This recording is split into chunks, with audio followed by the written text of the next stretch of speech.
You ask Tiger to calculate. This deals with linear inequalities with one unknown. The final result is x greater than 6. Let's solve it step by step. Group all constants on the right side of the inequality. Add 2 to both sides.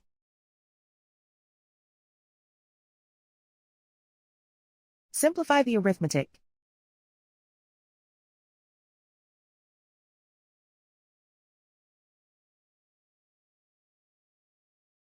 Isolate the x.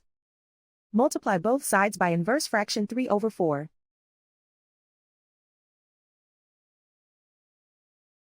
Group like terms.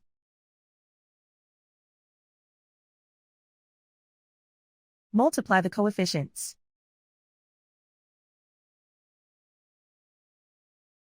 Simplify the fraction.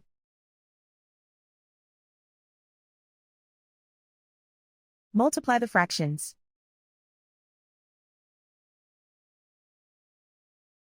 Simplify the arithmetic.